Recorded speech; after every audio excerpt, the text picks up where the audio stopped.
Iran ಮೇಲೆ ಒಂದ್ ಕಡೆ ಅಮೆರಿಕ ದಾಳಿ ನಡೆಯುತ್ತಿದ್ರೆ ಇನ್ನೊಂದು ಕಡೆ ಇಸ್ರೇಲ್ನಲ್ಲಿ ನೇತನ್ಯಾಹು ಅಸ್ತಿತ್ವದ ಭಯವನ್ನ ಎದುರಿಸುತ್ತಿದ್ದಾರೆ.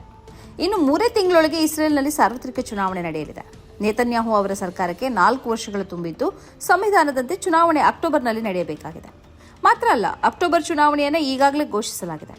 1988ರ ನಂತರ ಇಸ್ರೇಲ್ನಲ್ಲಿ ಸರ್ಕಾರ ಒಂದು ಪೂರ್ಣಾವಧಿಯವರೆಗೆ ಬಾಳಿಕೆ ಬಂದದ್ದು ಇದೇ ಮೊದಲು ಎಂಬ ಹೆಗ್ಗಳಿಕೆ ನೇತನ್ಯಾಹು ಸರ್ಕಾರಕ್ಕೆ ಇದ್ದರೂ ಈ ಸರ್ಕಾರದಷ್ಟು ಕಳಪೆ ಆಡಳಿತವನ್ನು ಇನ್ನಾವ ಸರ್ಕಾರವೂ ಕೊಟ್ಟಿಲ್ಲ ಎಂಬ ಆರೋಪ ಸಾರ್ವಜನಿಕರಲ್ಲಿದೆ. ಕಳೆದ 2 ವರ್ಷಗಳಿಂದ ನೇತನ್ಯಾಹು ರಾಜಕೀಯ ಅಸ್ಥಿರತೆಯನ್ನು ಎದುರಿಸ್ತಾ ಇದ್ದಾರೆ. 2002ರಲ್ಲಿ ಇವರು ಅಧಿಕಾರ ವಹಿಸಿಕೊಂಡ್ರು. ಅಂದಿನಿಂದ ಅವರು ಬಲಪಂಥೀಯ ನೀತಿಗಳ ಮೊರೆ ಹೋದರು. ಇದು ದೇಶದಲ್ಲೂ ದೇಶದ ಹೊರಗೂ ಅವರಿಗೆ ಟೀಕೆಗಳನ್ನು ತಂದುಕೊಟ್ಟವು. ಇದಲ್ಲದೆ ಅಕ್ಟೋಬರ್ 2023ರಲ್ಲಿ ಹಮಾಸ್ ದಾಳಿ ನಡೆಸಿತು. ಇದು ನೇತನ್ಯಾಹು ಅವರ ವರ್ಚಸ್ಸಿಗೆ ಭಾರೀ ಪ್ರಮಾಣದಲ್ಲಿ ಹಾನಿ ತಂದೊಡ್ಡಿತು. ಅವರು ತನ್ನನ್ನು ಚೌಕಿದಾರ್ ಎಂದು ಇಸ್ರೇಲ್ನಲ್ಲಿ ಹೇಳಿಕೊಳ್ತಿದ್ರು. ಭಾರತದಲ್ಲಿ ನರೇಂದ್ರ ಮೋದಿ ಇದೇ ರೀತಿಯಲ್ಲಿ ತನ್ನನ್ನು ಹೇಳಿಕೊಂಡಿದ್ದರು. ಆದರೆ ಈ ಚೌಕಿದಾರ್ ಹೇಳಿಕೆಗೆ ಹಮಾಸ್ನ ದಾಳಿ ಭಾರಿ ದೊಡ್ಡ ಪ್ರಮಾಣದಲ್ಲಿ ಪೆಟ್ಟು ನೀಡಿತು. ಅವರ ಸಾಮರ್ಥ್ಯಕ್ಕೆ ಸವಾಲು ಹಾಕಿತು. ಈ ದಾಳಿಯ ಬಳಿಕ ಗಾಜಾದ ಮೇಲೆ ನೇತನ್ಯಾಹು ಭಾರಿ ಪ್ರಮಾಣದಲ್ಲಿ ದಾಳಿ ನಡೆಸಿದರು. ಆ ಬಳಿಕ ಇರಾನಿನ ಜೊತೆ 2 ಬಾರಿ ಯುದ್ಧ ಮಾಡಿದರು. ಲೆಬನಾನ್ ಮತ್ತು ಸಿರಿಯಾದ ಮೇಲೆ ದಾಳಿ ಮಾಡಿದರು. ಆದರೆ ಈ ಎಲ್ಲ ದಾಳಿಗಳ ಬಳಿಕ ಇದೀಗ ಅವರು ಒಂಟಿತನ ಎದುರಿಸ್ತಾ ಇದ್ದಾರೆ. ಅವರ ಸಂಬಂಧ ಅಮೆರಿಕದೊಂದಿಗೆ ಕೆಟ್ಟು ಹೋಗಿದೆ. ಅವರ ಗೆಳೆತನದಲ್ಲಿದ್ದ ಗಲ್ಫ್ ರಾಷ್ಟ್ರಗಳು ದೂರವಾಗಿವೆ.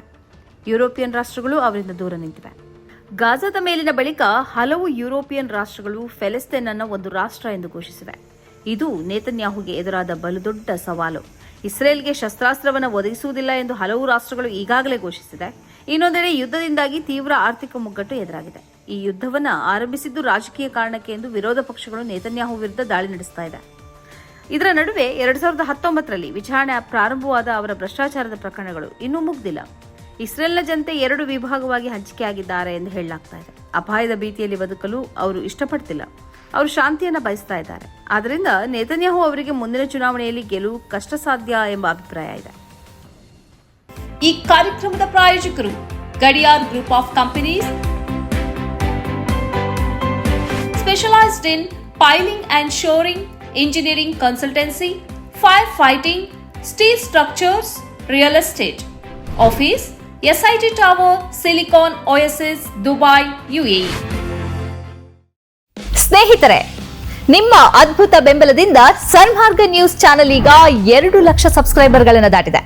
ಇದು ನಮ್ಮ ಯಶಸ್ಸಲ್ಲ, ಇದು ನಿಮ್ಮ ಯಶಸ್ಸು. ನಮ್ಮ ಮುಂದಿನ ಗುರಿ 4 ಲಕ್ಷ. ಇದು ಕಷ್ಟವಲ್ಲ. ನೀವು ಮಾಡಬೇಕಾದದ್ದು ಸಿಂಪಲ್. ನೀವು ಸನ್ಮಾರ್ಗ ನ್ಯೂಸ್ ಚಾನೆಲ್ ವಿಡಿಯೋವನ್ನ ನಿಮ್ಮ ಸ್ನೇಹಿತರಿಗೆ, ಕುಟುಂಬದವರೊಂದಿಗೆ ಹಂಚಿಕೊಳ್ಳಿ ಮತ್ತು ಅವರಲ್ಲೂ ಸಬ್ಸ್ಕ್ರೈಬ್ ಮಾಡಲು ಹೇಳಿ. ನೀವು ಶಕ್ತಿಯನ್ನು ಕೊಡಿ, ನಾವು ನಿಖರ ಸುದ್ದಿ ಕೊಡ್ತೇವೆ. ಧನ್ಯವಾದಗಳು.